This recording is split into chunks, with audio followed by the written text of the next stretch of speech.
merci Monsieur Mallard, bonjour Mesdames et Messieurs, et avant tout un grand merci à l'Institut de la démocratie et de la coopération, notamment aux amis John Lockland et Natalia Narachinskaya pour l'invitation. Dans mon intervention, je dirais que je vais faire un approfondissement peut-être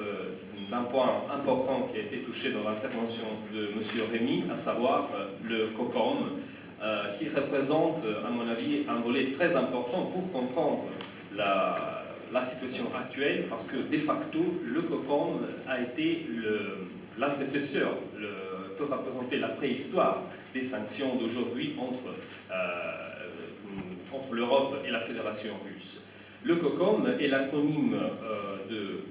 anglais de Comité de coordination pour le contrôle multilatéral des exportations et fut constitué officiellement par les États-Unis le 22 novembre 1949, justement au début de la guerre froide, réunissant tous les membres de l'OTAN à l'exception de l'Islande. Cette organisation avait un caractère semi-secret, comme le montre même le choix du quartier général de l'organisation, qui était justement l'ambassade états-unienne à Paris. Et formellement, ce comité a été dissous seulement en 1914, et c'est pourquoi il peut être considéré comme l'un des moyens avec qui l'Occident a combattu la guerre froide contre l'adversaire communiste. Selon des sources de la diplomatie internationale, le but du COCOM, c'était justement de poursuivre une stratégie de l'État arriéré contrôlé, c'est-à-dire obliger le bloc socialiste d'être dans une condition d'État arriéré par rapport au monde capitaliste. Et pourquoi? Parce que avec la signature du traité de l'Alliance de l'Atlantique du Nord, c'est-à-dire le pacte fondatif de l'OTAN en 1949, et puis le pacte de Varsovie en réponse, l'équilibre international, après la fin de la Seconde Guerre mondiale, inaugurait en fait la confrontation bipolaire. D'un côté, l'alliance entre les États-Unis et l'Europe occidentale, et de l'autre côté, la Russie, l'Union soviétique et ses satellites en Europe orientale. Cette contraposition était certes basée sur l'affrontement idéologique entre capitalisme et communisme, mais d'un point de vue strictement géopolitique, allait dessiner un scénario, pour ainsi dire, anormal, parce qu'en réalité, l'Europe tout entière, occidentale et orientale, est située sur un espace continental continu qui embrasse la Russie aussi, et donc les relations économiques surgissent d'une façon assez spontanée, toujours entre ces deux pôles. Et pour entraver ces rapports économiques, il fallait étudier, bien sûr, des moyens beaucoup plus concrets que l'idéologie de la contraposition entre communisme et capitalisme. En ce sens-là, ce n'est pas un hasard si le COCOM fut institué dans la même année de l'OTAN, en 1949, et parallèlement au plan Marshall, c'est-à-dire au système qui prévoyait l'inclusion de l'Europe occidentale dans un système économique avec en tête les États-Unis. Et les produits interdisés par le COCOM étaient se peut résumer en trois catégories. Avant tout, les produits industriels militaires, puis les produits liés au développement de l'énergie nucléaire, et troisième catégorie, la plus discrétionnelle, le produit à double usage, c'est-à-dire tous les matériaux qui pouvaient être utilisés aussi bien pour des buts civils que militaires. Et justement, cette dernière catégorie discrétionnelle montre le but politique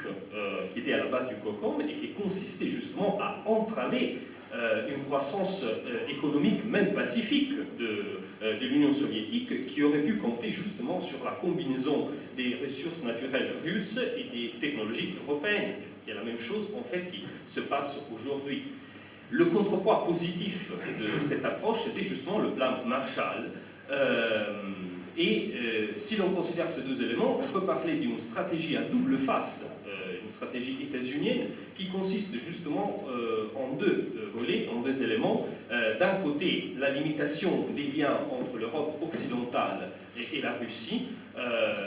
disons la mesure défensive de cette stratégie, et de l'autre côté, une mesure active d'inclusion de l'Europe occidentale à l'intérieur d'un système avec en tête les États-Unis. Et les similitudes entre cette approche géoéconomique à l'égard du bloc soviétique à l'époque de la guerre froide et la politique des sanctions adoptée à partir de 2014 se révèle, à mon avis, impressionnante. Certes, si l'on analyse la question sur la brève période, les sanctions ont été lancées par l'Union européenne et les États-Unis en conséquence de l'annexion russe de la Crimée et à cause du rôle de Moscou dans la guerre civile ukrainienne. Mais au-delà de ces prétextes conjoncturels, à mon avis, il est possible d'identifier une continuité entre les différents moments historiques. Et les secteurs touchés aujourd'hui par les sanctions sont en fait presque les mêmes de l'époque du cocon, exception faite pour les restrictions aux personnes physiques et juridiques qui représentent, comme les spécialistes l'ont déjà remarqué, effectivement une nouveauté. Mais il est très révélateur, et voilà le point essentiel, que les sanctions contre la fédération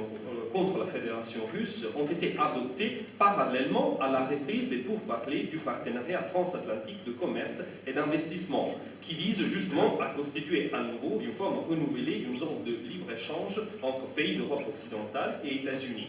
On peut parler donc d'une stratégie géoéconomique qui semble réitérée, parce qu'aux obstacles posés à la coopération économique euro-russe, qui était hier le cocon mais aujourd'hui les sanctions, s'accompagnent des mesures de renforcement du partenariat euro-américain, qui était hier le plan Marshall et aujourd'hui le traité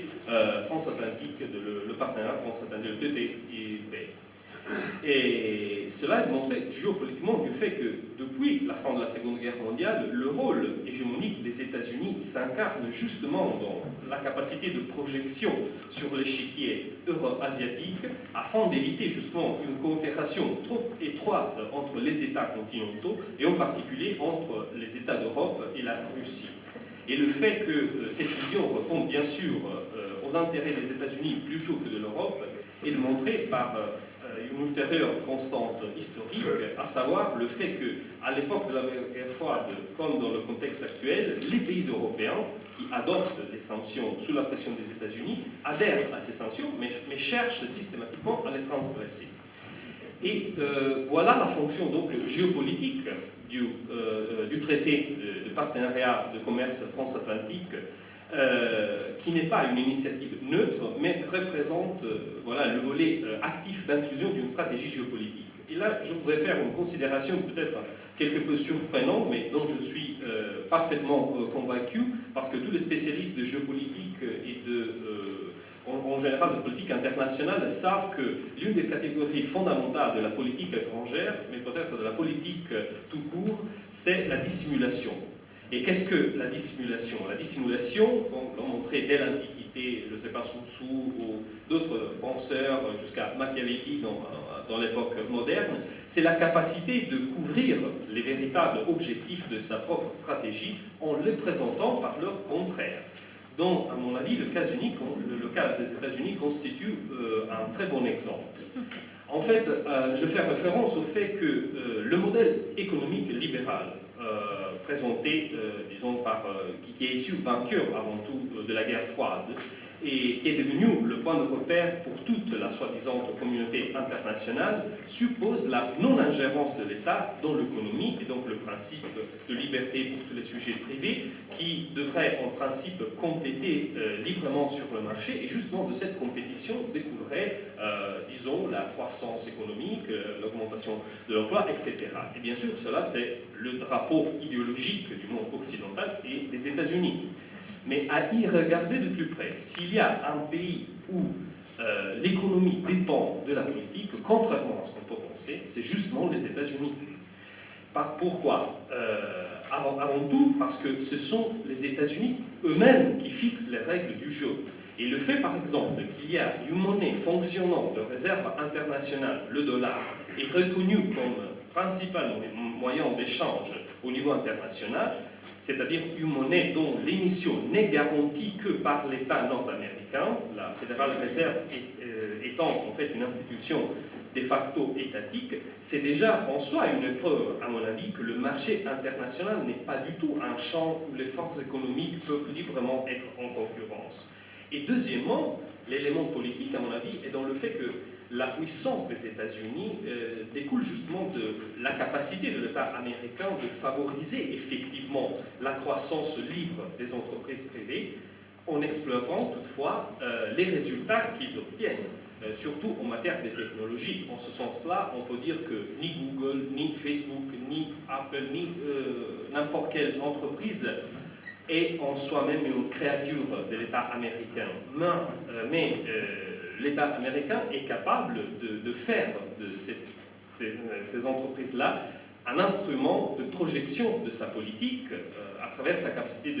de promouvoir l'image, par exemple, du rêve américain et de représenter ces entreprises et ces cas de succès comme des exemples de la supériorité, entre guillemets, du modèle américain. Je voudrais vous donner un autre exemple. En Europe, par exemple, il y a toujours un débat décapant sur la théorie monétariste, sur le fait peut-il l'État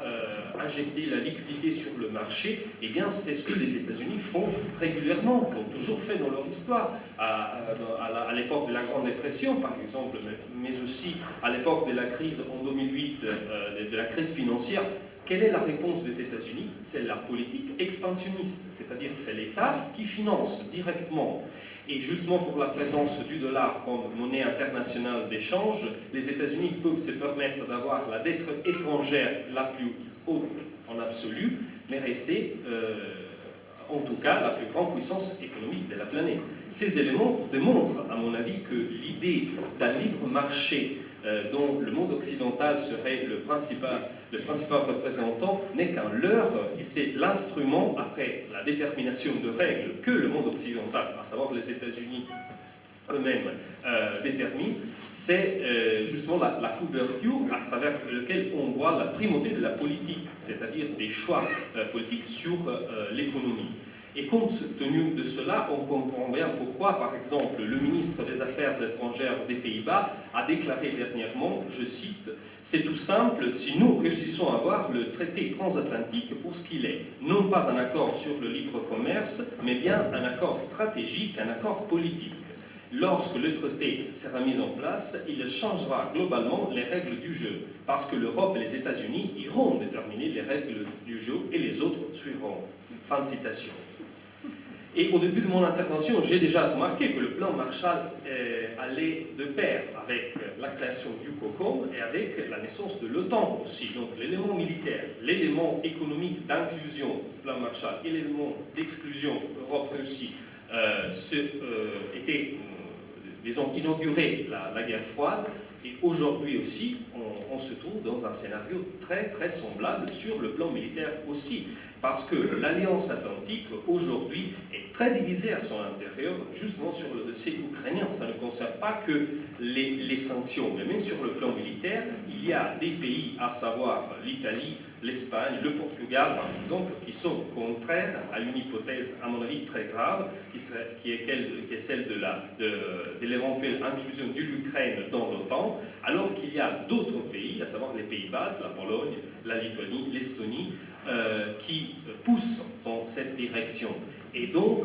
si l'on considère ce contexte, bien sûr, le traité économique a aussi la fonction, comme on l'a déjà remarqué, de constituer, de reconstituer, de jeter les bases à nouveau pour une OTAN économique où, encore une fois, l'élément militaire de renforcement et l'élément économique à la fois d'exclusion des rapports économiques entre Europe et Russie et d'inclusion des États-Unis et de l'Europe occidentale dans un même système vont de pair. Et je crois que cette stratégie est assez claire dans la tête de ceux qui l'ont pensé, et peut-être le dernier élément de réflexion, c'est le suivant. Nous parlons aujourd'hui des sanctions contre la Russie, de la Fédération russe, mais le vrai sujet de notre conversation, c'est le sujet absent, c'est-à-dire l'Union européenne, ou l'Europe tout simplement, qui démontre son incapacité de faire une politique étrangère. On a énormément de témoignages à ce niveau-là, mais il est surprenant qu'au fur et à mesure qu'on débat de ces problèmes, disons, le malaise, le désaccord par rapport à la question, même à l'intérieur des pays, parce que je sais très bien, et je crois que tout le monde dans cette salle sait très bien que même à l'intérieur des pays, les décisions du gouvernement sont contestées non seulement par l'opinion publique, mais aussi par des secteurs significatifs de l'établissement économique, civil, culturel. Et malgré cela, l'Europe n'a pas encore la force de résister, disons, à ces pressions, justement pour sa situation intérieure, et je crois aussi pour l'absence d'une perspective qui découle de l'existence de l'OTAN même. On parle de la nécessité d'intégrer encore l'Union européenne, mais comment est-ce qu'on peut faire cela lorsque la force militaire de l'Union européenne est hégémonisée en fait par un pays qui n'appartient pas au continent? Et donc, ces contradictions peut-être expliquent, à mon avis, la faiblesse de l'Europe. Merci beaucoup.